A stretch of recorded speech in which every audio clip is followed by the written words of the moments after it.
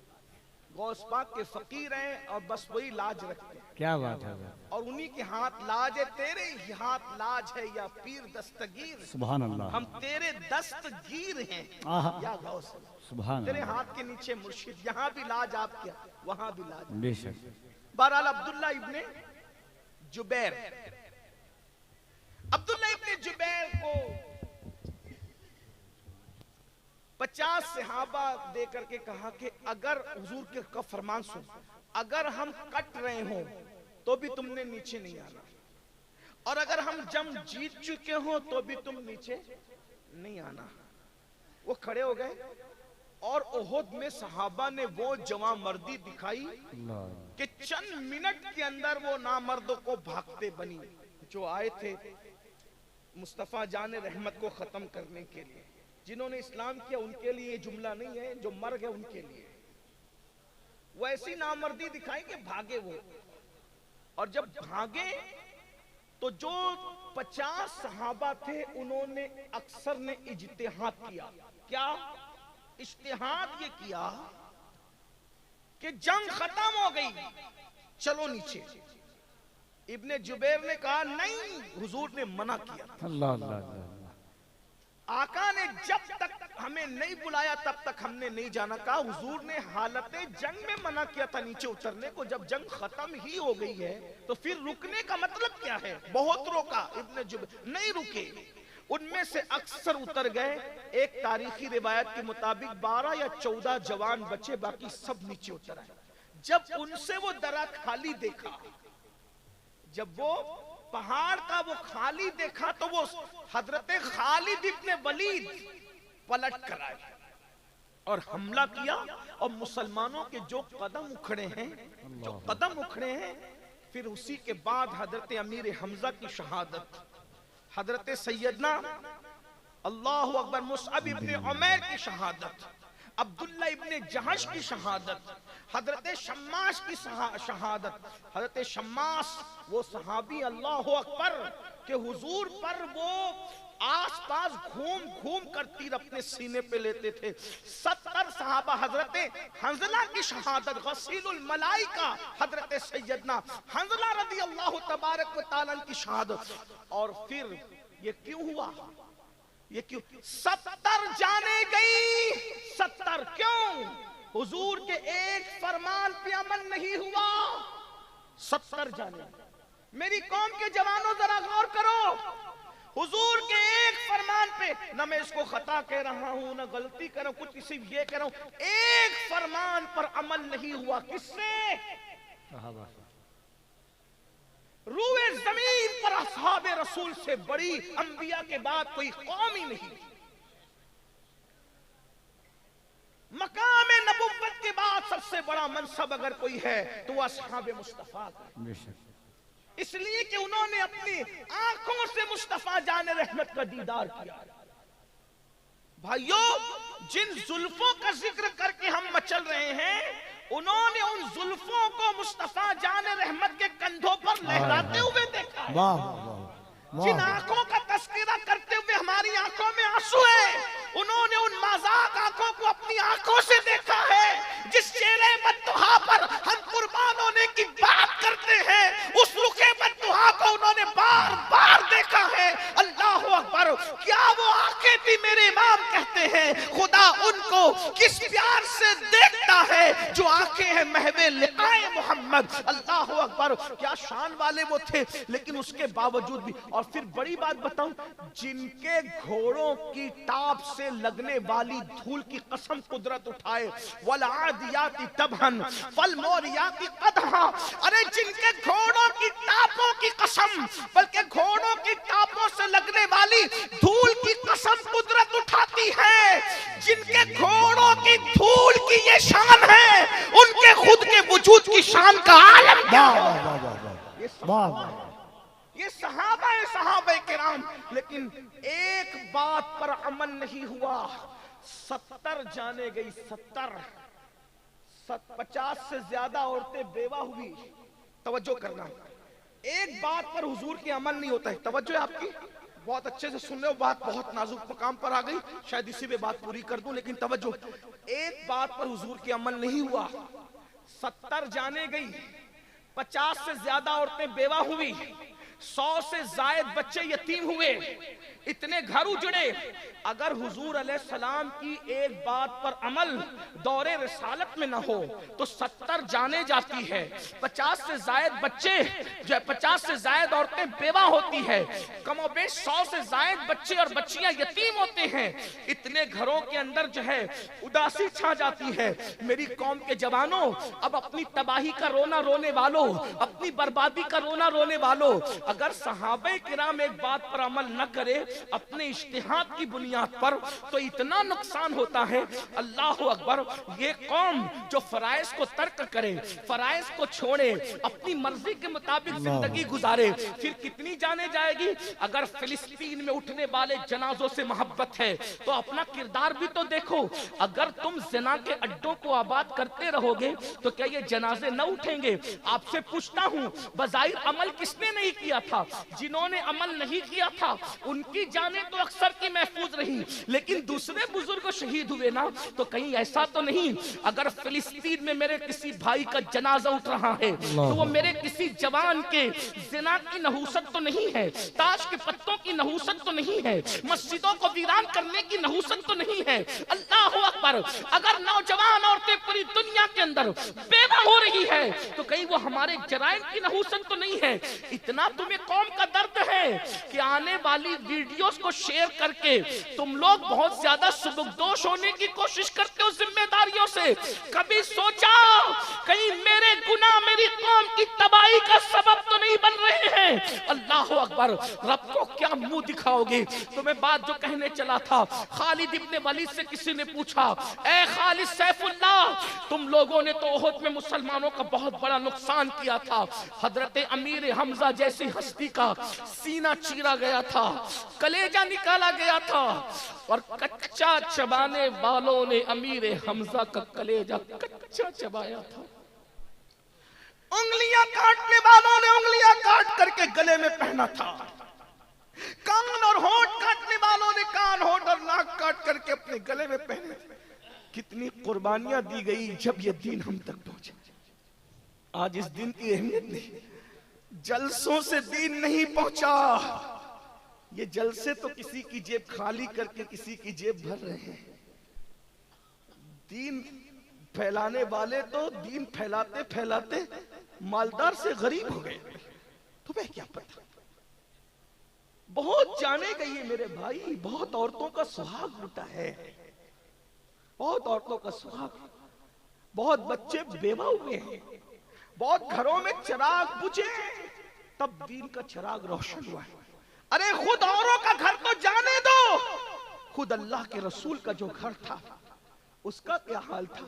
جس دن رسول اللہ نے نکاح کیا تھا سیدہ خدیجۃ الکبریٰ کے ساتھ، اس دن خدیجہ اتنی مالدار تھی کہ ملکہ تجار کہلائی۔ بہنوں کی توجہ، بہت تکلیف، بہت مصیبتیں، بہت قربانیاں اس دین کے پیچھے۔ آج لوگ دین کی خدمت کرتے کرتے غریب مالدار ہو رہے ہیں، لیکن یہ اس دور کی بات ہے جب مالدار لوگ دین کی خدمت کرتے کرتے غریب ہو رہے ہیں۔ سیدہ خدیجۃ الکبریٰ جس دن حضور کے ساتھ نکاح ہوا ہے، پورے مکے کے سب سے مالدار عورت، سب سے مالدار عورت، اتنا مال کہ پورے مکے والوں کا مال جمع کرو تو خدیجہ کے مال کا 10% بنتا تھا۔ کوئی مبالغہ نہیں کہہ رہا ہوں، تاریخ میں کہیں بھی چیلنج کر سکتے اس کو، حالانکہ میں چیلنج والا آدمی نہیں، طالب علم ہوں۔ خدیجہ کا پہلا اونٹ مال سے بھرا ہوا گھر کے پاس کھڑا ہوتا تھا تو آخری اونٹ جو ہے مکہ المکرمہ کی سرحد کو پار کرتا تھا۔ اتنی مالدار تھی وہ خاتون جسے سیدہ فاطمہ الزہرا کی امی ہونے کا شرف تھا، جسے حسنین کی نانی ہونے کا شرف۔ لیکن میری بہنوں کو بھی بتا دیا جائے، نماز سے دور بہنوں، زیور اور کپڑوں میں ڈوب کر کے زندگی گزارنے والی میری بہنوں، سیریل کی اداکارہ کو آئیڈیل بنانے والی میری بہنوں، تمہیں پتا ہونا چاہیے جس دن سیدہ خدیجہ کی زندگی کا آخری دن تھا، اس دن خدیجۃ الکبریٰ کے گھر میں چراغ جلانے کے لیے تیل بھی نہیں تھا۔ اتنی مالدار خاتون اتنی غریب ہو گئی تھی کہ اس کے گھر میں کئی دن سے چولہا نہیں جلا تھا۔ یہ دین کی قربانی۔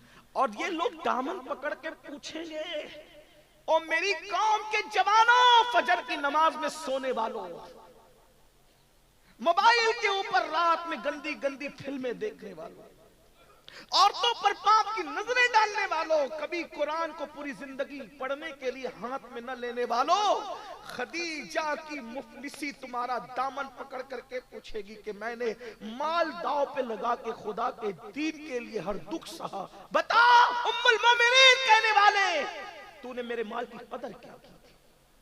کیا جواب دو گے سیدہ کی امی کو؟ اور جو سیدہ کی ماں کی بارگاہ میں ناکام ہوگا، کیا حسنین کریمین اس کا ہاتھ پکڑ کے جنت میں لے جائیں گے؟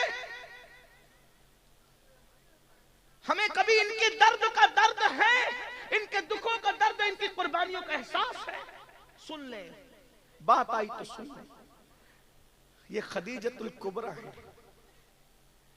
کتنا عرصہ ہوا کئی دن سے گھر میں چولہا نہیں جلا، اور آج زندگی کا آخری دن ہے، گھر میں چراغ کی روشنی۔ جو لوگوں کے گھروں میں چراغ جلواتی تھی آج دین کے لیے اتنی بظاہر مفلسی آ گئی، بظاہر مفلسی آ گئی کہ آج اس کے گھر میں چراغ جلانے کو تیل نہیں۔ یہ بات مکے میں پھیل گئی کہ خدیجہ اتنی غریب ہو گئی، ملکہ تجار، کہ دین محمدی کے لیے اس نے سب لٹا دیا اور آج اس کے گھر میں چراغ جلانے تیل نہیں ہے۔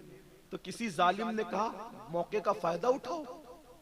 غربت تو انسان کو کفر تک لے ہی جا سکتی ہے، تکلیف آدمی کو مجبور کرتی ہے، مجبوری کا فائدہ اٹھاؤ۔ خدیجۃ الکبریٰ کی بچپن کی سہیلی تھی، بچپن کی سہیلی کو پم بھر کے بھیجا، تیار کر کے بھیجا، جاؤ آج خدیجہ کو ورگلانے کا موقع ہے، خدیجہ کو ورگلا لو۔ وہ بچپن کی سہیلی آئی، خدیجۃ الکبریٰ لیٹی ہے، سوچو تو سیدہ کی امی کی کیا حالت ہوگی۔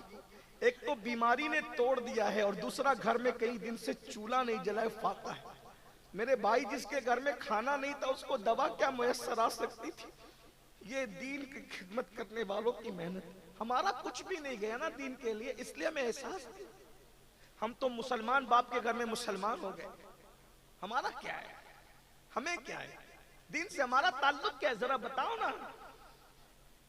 سیدہ کی امی کو دوا تو دوا ہے، کھانا بھی میسر ہے، بستر پر ہے، اور پتہ ہے لوگوں کو راحتیں دینے والی آج ٹاٹ کے بوریے پر ہے۔ سہیلی آ کر کے سرانے بیٹھتے، کہا خدیجہ تیری بچپن کی سہیلی ہوں، سن لے۔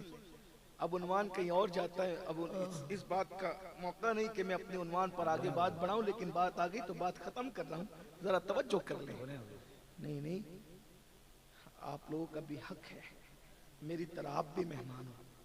بات میں ختم ہی کر رہا ہوں، انشاءاللہ پھر اس عنوان کو آگے کبھی بڑھاؤں گا، لیکن توجہ کر لیں آپ۔ سہیلی آ کر سرہانے بیٹھی اور بیٹھ کر کے کہتی خدیجہ میں تیری بچپن کی سہیلی ہوں، تو نے محمد کا ساتھ دیا تو میں تجھ سے دور ہو گئی تھی، لیکن آج پھر وہی درد، وہی دل، وہی تڑپ تیرے دروازے تک لائیے خدیجہ۔ میں نے سنا ہے کئی دن سے تیرے گھر میں چولہا نہیں جلا، تجھے بددعا لگ گئی ہے ہمارے معبودوں کی، بتوں کی بددعا، لات و حبل کی بددعا لگ گئی، تو نے محمد کا ساتھ دیا نا بتوں کی مخالفت میں، تجھے بددعا لگ گئی۔ دیکھ اتنی مالدار تھی غریب ہو گئی، کیا دیا محمد عربی نے تجھے؟ اتنی غریب ہو گئی، اتنی مفلس ہو گئی، تو لوگوں کو پالتی تھی، آج تیرے گھر میں کھانا نہیں ہے۔ خدیجہ پورے مکے میں بات ہو رہی ہے، کیا خدیجہ کا انتقال ہوگا؟ مکے کا کوئی سردار خدیجہ کے جنازے میں شریک نہیں ہوگا، مکے کا کوئی سردار خدیجہ کے جنازے میں شریک نہیں ہوگا، کوئی خدیجہ کے جنازے کو کاندھا نہیں دے گا، کوئی خدیجہ کو اپنی زمین پر دفن ہونے کے لیے جگہ نہیں دے گا۔ اور اگر خدیجہ محمد عربی کو ابھی بھی چھوڑ دے آخری سانس سے پہلے تو ہم اس کو عزت اور وقار کے ساتھ، جیسے عرب کے سردار دفن ہوتے ہیں ویسے ہم ان کو دفن کریں گے۔ سہیلی آ کر کہتی خدیجہ تو میری جان، میری سہیلی، میری بات مان لے۔ اور پھر کہتی ہے یہ غربت، یہ تنگ دستی، یہ پریشانی، ارے تیرے شوہر کے پاس کفن بھی نہیں ہے تجھے کفنانے کے لیے، تو کس کی باتوں میں آ گئی؟ سیدہ خدیجۃ الکبریٰ کل ایمان کی ساس، سیدہ کائنات کی والدہ، سرداران جنت کی نانی، سیدہ آمنہ خاتون کی بہو، سید العالمین کے نکاح میں سب سے پہلے آ کر ان کے حرم کو آباد کرنے والی ہم سب کی پہلی ام المومنین، جس کو عرش سے خدا سلام نازل کرے، وہ خدیجۃ الکبریٰ ہے۔ تمہارے نزدیک تو کپڑے اور زیور سبھی ہے نا، لیکن یہاں مرتبہ تو دیکھو، ہے کائنات کی کوئی ایسی عورت جس کے لیے عرش سے سلام آتا، اگر وہ ہے تو وہ سیدہ کی امی ہے، سیدہ خدیجۃ الکبریٰ۔ جب سہیلی کی بات سنی، طاقت نہیں تھی اٹھنے کی، مگر پوری قوت ایمانی نے پھر سہارا دیا، اٹھ کے بیٹھ گئی اور سہیلی کی آنکھوں میں آنکھیں ڈال کے کہا کیا بک رہی ہو؟ لاتو حبل کی بددعا مجھے لگے گی؟ ارے جو اپنے ناک پر بیٹھی ہوئی مکھی کو نہ ہٹا سکے ان کی بددعا مجھے کیا لگے گی؟ جو بولنا نہ جانتے ان کی بددعا، اور تو کہتی ہے کہ محمد عربی نے کیا دیا؟ ارے مجھے اتنا بڑا بنا دیا کہ محمد عربی کا خدا مجھے آسمان سے سلام بھیجتا ہے۔ اس سے بڑا مرتبہ کسی عورت کا ہو تو بتاؤ۔ کائنات کی ام المومنین بنا دیا مجھے۔ ارے 2 مرتبہ بیوہ ہونے والی کو جس نے ام المومنین کائنات کے لیے بنایا، اس سے بڑا مرتبہ کیا چاہیے؟ اور سن میری سہیلی، تو کہہ رہی ہے کہ میں نے نادانی اور بے خبری میں محمد کا کلمہ پڑھا، شوہر کی محبت میں پڑھا، میں نے ہمدردی میں پڑھا، میں نے مربت میں پڑھا۔ سن لے جملہ غور کرے خدیجۃ الکبریٰ کا، عقل و خرد نے کروڑوں مرتبہ میرے طلبوں کو بوسہ دیا تھا، تب کہیں جا کر میں نے محمد الرسول اللہ، اور تو کہتی میں چھوڑ دوں؟ اور سن، جا کر ان مکے کے گنڈوں سے کہہ دینا وہ مجھے کاندھا نہیں دیں گے، مجھے ان کے کاندھوں کی ضرورت بھی نہیں ہے، مجھے آخری نبی کا کاندھا کافی ہے۔ اور اگر وہ مجھے کاندھا نہیں دیں گے تو فرشتے آئیں گے کاندھا دینے کے لیے، کیونکہ میرا شوہر مخدوم ملائکہ ہے۔ ملائکہ جس کے خدام ہے، میرے شوہر کی شان یہ ہے، مجھے فرشتے کاندھا دینے کے لیے آئیں گے۔ اور اگر مکے کی زمین میں مجھے دفن نہیں کرنے دیا گیا تو مجھے زمین غیرت میں دفن کیا جائے گا۔ میری سہیلی تو مجھے کیا ورغلانے آئی ہے؟ یہ بات ہو رہی تھی، اتنے میں حضور آ گئے۔ سہیلی کے ساتھ تنہائی میں یہ بات، اتنے میں حضور آ گئے۔ آقا نے سیدہ خدیجہ کے سر پہ ہاتھ رکھا اور ہاتھ رکھ کے پوچھا، خدیجہ کیسی ہو؟ خدیجہ ہے نام میں ان کے اتنا اثر، جی اٹھتے مردے بھی سن کر، وہ حال اگر خود ہی پوچھیں بیمار کا عالم کیا ہو۔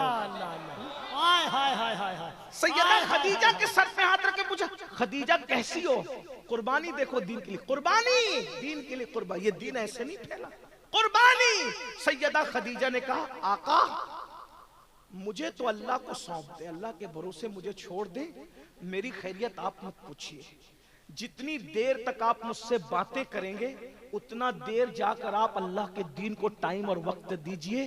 جتنا وقت میرے ساتھ باتوں میں گزرے گا، اگر اتنا ٹائم آپ نے لوگوں کو سمجھانے میں دیا تو پتہ نہیں اتنے وقت میں کتنے کافروں کو آپ مسلمان بنا کر جہنم سے نکال کے جنت میں داخل کر۔ مجھے چھوڑ دی، مجھے آپ وقت نہ دیں، مجھے اللہ کے بھروسے کر دیں، میں اللہ کے بھروسے ہوں، آپ جائیے اللہ کے دین کا کام کی۔ یہ ہے دین کی خدمت، یہ ہے محنت رسول اللہ کے گھر والوں، حضور کی اصحاب کی، حضور کی ازواج کی، حضور کی آل کی، یہ محنت ہے، اس محنت سے دین پھیلا۔ جب حضور نکل کے چلے گئے تو جو سہیلی تھی نا، خدیجہ کا ہاتھ پکڑے کہتے، خدیجہ مجھے مسلمان کر دینا، مجھے کلمہ پڑھا کے اسلام میں داخل کر لیں۔ سیدہ خدیجہ نے کہا، ارے تو مجھے کافر بنانے آئی تھی، تو کیسے مسلمان ہو رہی ہے؟ اس کی آنکھوں میں آنسو تھے۔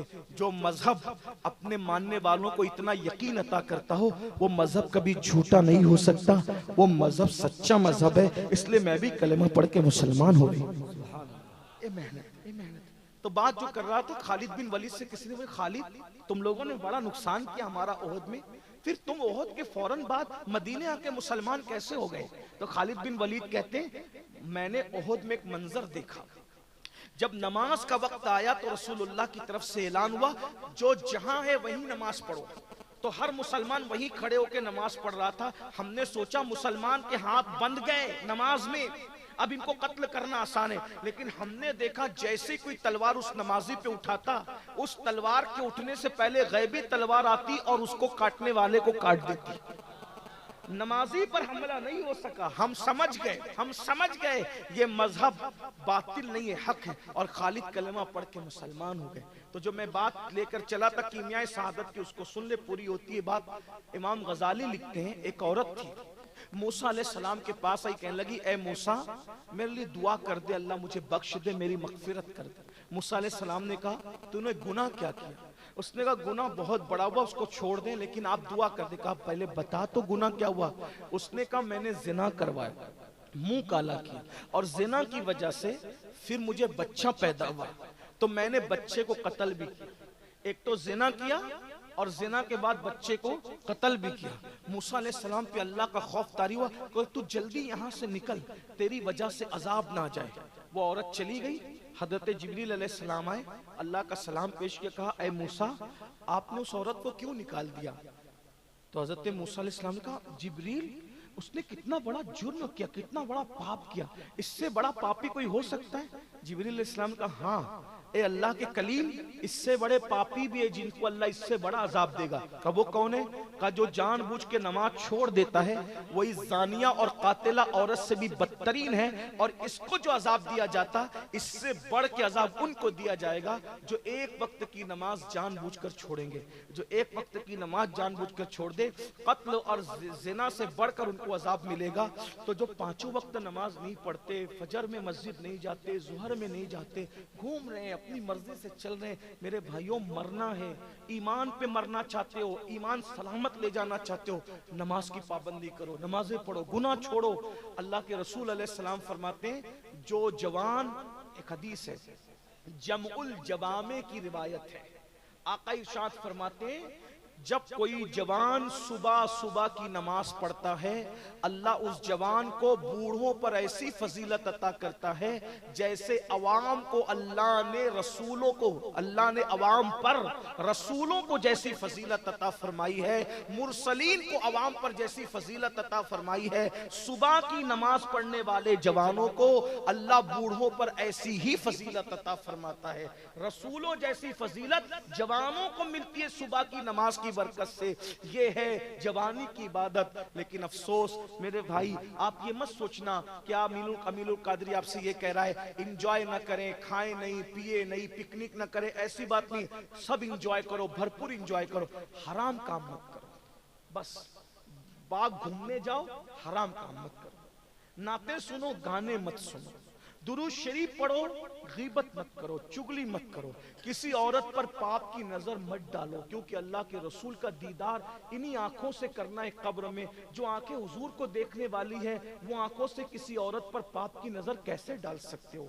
آپ کو حیرت ہوگی یہ جب میں سنتا ہوں کہ مسلم جوان لڑکے پکچر دیکھتے ہیں زنا والی، تو مجھے یاد آتا ہے حضرت سلمان فارسی کہا کرتے تھے کسی کی ران پہ نظر ڈالنا مجھے مشکل لگتا ہے، 70 مرتبہ مرنا مجھے آسان لگتا ہے، لیکن کسی کی ران کو ایک مرتبہ دیکھنا مجھے مشکل لگتا ہے، کیونکہ 70 مرتبہ مرنے میں وہ تکلیف نہیں ہے جتنا کسی کی ران کو ایک مرتبہ دیکھنے سے عذاب ہوگا۔ جب ران دیکھنے پہ یہ عذاب ہے تو سوچو جو زنا دیکھتے ہیں ان پر کیا عذاب ہوگا، ان کے ایمان کا کیا بنے گا، ان کی قبر کا کیا بنے گا، ان کی حشر کا۔ توبہ کرو، بدلو۔